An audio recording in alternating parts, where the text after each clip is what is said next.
20ویں صدی کے وسط میں جب سائنس کے بڑھتے ہوئے قدموں نے خدا کے وجود پر سوالیہ نشان لگایا اور جب مشینی انقلاب نے انسان کی روحانی سکون کو تہ و بالا کر دیا، تو مسلم دنیا کے ایک کونے سے ایک ایسی آواز اٹھی جس نے سب کو ساکت کر دیا۔ ایک مفکر نے دعویٰ کیا کہ جس سائنس کو تم مذہب کا دشمن سمجھ رہے ہو وہ دراصل مذہب کی سچائی کی سب سے بڑی گواہ ہے۔ اس نے کہا کہ دنیا میدان جنگ نہیں بلکہ دعوت کا میدان ہے۔ ایک ایسا شخص جس نے کہا کہ اسلام کو کسی سے خطرہ نہیں سوائے خود مسلمانوں کی غلط تعبیر دین سے۔ آج قلم کا سفر میں ہم ایک ایسی کتاب اور ایک ایسی شخصیت کے افکار کا دروازہ کھولنے جا رہے ہیں جس نے جدید دور کے ملحدانہ سوالات کا جواب دفاعی انداز میں نہیں بلکہ دریافت کے انداز میں دیا۔ السلام علیکم ناظرین، میں ہوں نور سندھی اور آپ دیکھ رہے ہیں قلم کا سفر۔ یہ وہ سفر ہے جہاں ہم علم، ادب، فلسفے اور تاریخ کے دریچوں سے زندگی کے الجھے ہوئے دھاگوں کو سلجھانے کی کوشش کرتے ہیں، جہاں ہم لفظوں کے پردے ہٹا کر معانی کی تلاش میں نکلتے ہیں۔ مولانا وحید الدین خان ایک ایسا نام جو کسی تعارف کا محتاج نہیں، لیکن ان کی شخصیت کی پرتیں اتنی گہری ہیں کہ انہیں سمجھنے کے لیے ایک عمر درکار ہے۔ مولانا 1925 میں اعظم گڑھ ہندوستان میں پیدا ہوئے۔ ان کی تربیت ایک ایسے دور میں ہوئی جب بر صغیر میں نظریات کی جنگ اپنے عروج پر تھی۔ ایک طرف روایتی مذہبی تعلیم تھی اور دوسری طرف جدید مغربی افکار کا سیلاب۔ مولانا نے صرف قرآن و سنت کا مطالعہ نہیں کیا بلکہ انہوں نے جدید سائنس، نفسیات اور تاریخ کے سمندروں میں بھی غوطہ لگایا۔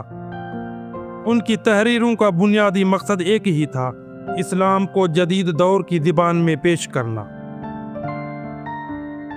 وہ امن کے سفیر کہلائے۔ انہوں نے الرسالہ کے ذریعے لاکھوں ذہنوں کی آبیاری کی۔ ان کی مشہور زمانہ کتابوں میں تذکیر القرآن، اسلام اور امن اور علم جدید کا چیلنج شامل ہیں۔ لیکن آج ہم جس فکر پر بات کریں گے وہ ان کا وہ شاہکار ہے جو اسلام اور جدیدیت کے درمیان کھڑی دیوار کو گرا دیتا ہے۔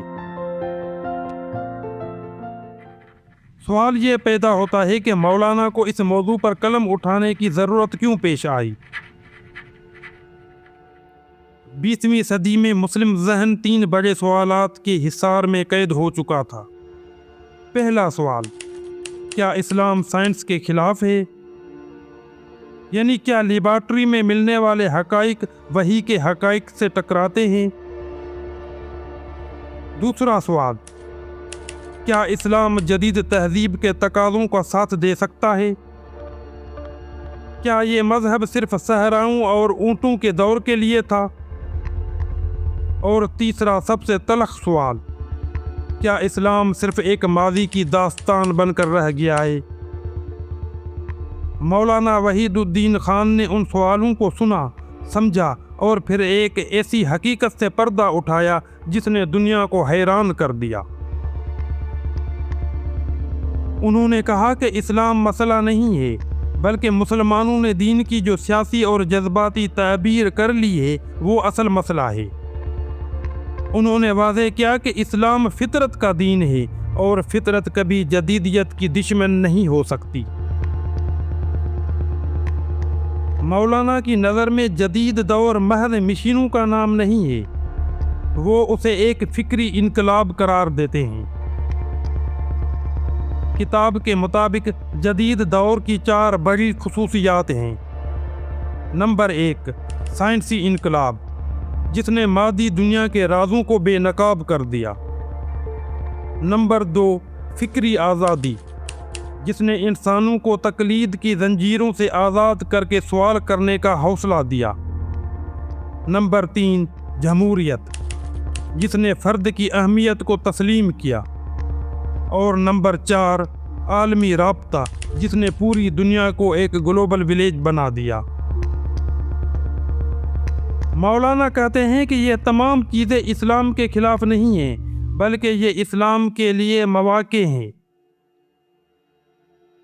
قرآن تو خود بار بار کہتا ہے، کیا تم غور نہیں کرتے؟ کیا تم فکر نہیں کرتے؟ جدید دور نے جس فکری آزادی کی بات کی، مولانا کے نزدیک وہ آزادی دراصل ایک مسلمان کے لیے وہ ماحول فراہم کرتی ہے جہاں وہ بغیر کسی خوف کے اللہ کی پہچان اور اس کے دین کی دعوت کا کام کر سکے۔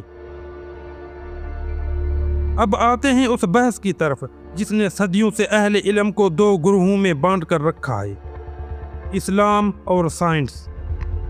مولانا وحید الدین خان کا یہ پہلو انتہائی منفرد ہے۔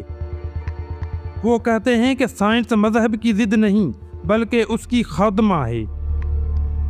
قرآن نے کائنات کی جن نشانیوں کی طرف اشارہ کیا تھا، سائنس آج ان کی تصدیق کر رہی ہے۔ مثال کے طور پر جب سائنس بتاتی ہے کہ یہ کائنات اربوں سال پہلے ایک دھماکے سے شروع ہوئی اور آج بھی پھیل رہی ہے، تو ایک مومن کا ایمان پکار اٹھتا ہے کہ اس عظیم الشان نظام کے پیچھے کوئی عظیم ڈیزائنر موجود ہے۔ مولانا کے مطابق سائنس نے مادے کے طلسم کو توڑ دیا ہے۔ اب ایٹم کے اندر دنیا ہمیں بتاتی ہے کہ جو نظر آ رہا ہے حقیقت اس سے کہیں زیادہ گہری ہے۔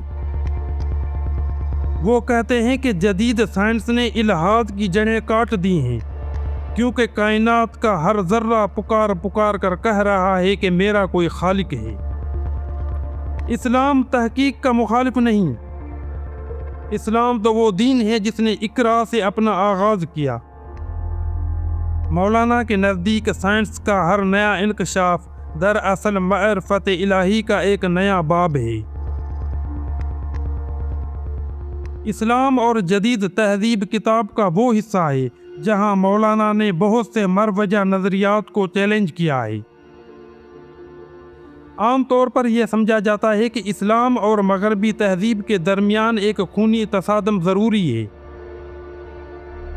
لیکن مولانا اس سے اختلاف کرتے ہیں۔ وہ کہتے ہیں کہ ٹکراؤ کی وجہ دین نہیں بلکہ دین کی غلط تشریح ہے۔ جب ہم اسلام کو محض ایک سیاسی نظام یا اقتدار کی جنگ بنا کر پیش کرتے ہیں تو جدید تہذیب ہمیں اپنا دشمن سمجھنے لگتی ہے۔ مولانا کا کہنا ہے کہ اسلام کا اصل پیغام اقتدار نہیں بلکہ اصلاح ہے۔ اسلام کا اصل کام دلوں کو بدلنا ہے۔ اخلاق، صبر اور دعوت وہ ہتھیار ہیں جن سے ایک مسلمان جدید تہذیب کے مثبت پہلوؤں کو اپنا سکتا ہے اور اس کے منفی پہلوؤں جیسے بے راہ روی اور مادیت پرستی کا مقابلہ اپنی روحانی طاقت سے کر سکتا ہے۔ جدید تہذیب نے اگر ہمیں سہولیات دی ہیں تو اسلام ہمیں ان سہولیات کو استعمال کرنے کا مقصد عطا کرتا ہے۔ اگر آپ سے پوچھا جائے کہ مولانا وحید الدین خان کی پوری فکر کا نچوڑ کیا ہے تو وہ ایک ہی لفظ ہے، امن۔ مولانا کہتے ہیں کہ امن کوئی آپشن نہیں ہے بلکہ یہ ضرورت ہے۔ اسلام کی پوری تاریخ میں اگر آپ صلح حدیبہ کا مطالعہ کریں تو آپ کو معلوم ہوگا کہ رسول صلی اللہ علیہ وسلم نے امن کی خاطر بظاہر دب کر صلح کی، کیونکہ امن کے بغیر تعمیری کام ممکن نہیں۔ مولانا کے نزدیک جذباتی نعرے اور پرتشدد احتجاج اسلام کی خدمت نہیں بلکہ اس کا نقصان کر رہے ہیں۔ وہ کہتے ہیں کہ مسلمانوں کو رد عمل کی نفسیات سے نکل کر مثبت اقدام کی طرف آنا ہوگا۔ اسلام کا مشن حکومت گرانا نہیں بلکہ انسانوں کو خدا سے جوڑنا ہے، اور یہ کام صرف اس وقت ہو سکتا ہے جب معاشرے میں امن ہو، مکالمہ ہو اور حکمت عملی موجود ہو۔ صبر مولانا کی فکر کا ستون ہے۔ وہ کہتے ہیں کہ مسائل کے حل کے لیے ٹکراؤ کا راستہ اختیار کرنا خودکشی کے مترادف ہے۔ اب وقت ہے کہ ہم اس طویل بحث کو ایک نچوڑ کی شکل دیں۔ اس کتاب کا مرکزی پیغام کیا ہے؟ پہلا پیغام، اسلام ایک زندہ مذہب ہے۔ یہ کسی خاص صدی کا قیدی نہیں، یہ آج بھی اتنا ہی متعلقہ ہے جتنا 1400 سال پہلے تھا۔ دوسرا پیغام، اسلام ایک فکری مذہب ہے۔ یہ اندھی تقلید کا نام نہیں، بلکہ یہ عقل اور فطرت کے عین مطابق ہے۔ تیسرا پیغام، جدید دنیا مسلمانوں کے لیے دشمن نہیں بلکہ ایک میدان عمل ہے۔ اگر مسلمان اپنی صفوں میں علم، حکمت اور ٹیکنالوجی کو جگہ دے اور اپنے اخلاق کو بہتر کریں تو وہ جدید دنیا کی قیادت کر سکتے ہیں۔ مولانا کہتے ہیں کہ ہمیں دنیا سے لڑنے کے بجائے دنیا کو اللہ کا پیغام پہنچانے کی فکر کرنی چاہیے۔ کسی بھی عظیم فکر پر بحث اس وقت تک مکمل نہیں ہوتی جب تک ہم اس کے دوسرے رخ پر نظر نہ ڈالیں۔ یہ سچ ہے کہ مولانا وحید الدین خان کی نظریات سے ایک بڑا طبقہ اختلاف بھی کرتا ہے۔ کچھ ناقدین کا کہنا ہے کہ مولانا نے اسلام کے سیاسی اور اجتماعی پہلوؤں کو ضرورت سے زیادہ نظر انداز کر دیا ہے۔ بعض کے خیال میں ان کے فکر میں مصالحت پسندی اتنی زیادہ ہے کہ وہ ظالم کے سامنے حق گوئی کے تصور کو کمزور کر دیتی ہے۔ لیکن یہاں ایک بات سمجھنا ضروری ہے، مولانا کسی مصلحت کے تحت خاموش رہنے کے قائل نہیں تھے، بلکہ وہ حکمت عملی کے قائل تھے۔ آپ ان کی فکر سے متفق ہوں یا نہ ہوں، لیکن آپ اس سچائی سے انکار نہیں کر سکتے کہ انہوں نے اسلام اور جدید دنیا کے تعلق پر وہ بحث چھیڑی جس نے لاکھوں بھٹکے ہوئے نوجوانوں کو الحاد کے چنگل سے نکال کر دوبارہ اسلام کی آغوش میں لا کھڑا کر دیا۔ عزیز دوستو، قلم کا یہ سفر آج ہمیں ایک ایسے موڑ پر لے آیا ہے جہاں ہمیں خود سے ایک سوال کرنا ہے۔ آج سوال یہ نہیں کہ اسلام جدید دور کے مطابق ہے یا نہیں، اصل سوال یہ ہے کہ کیا ہم اسلام کو اس کی اصل روح کے ساتھ سمجھ رہے ہیں؟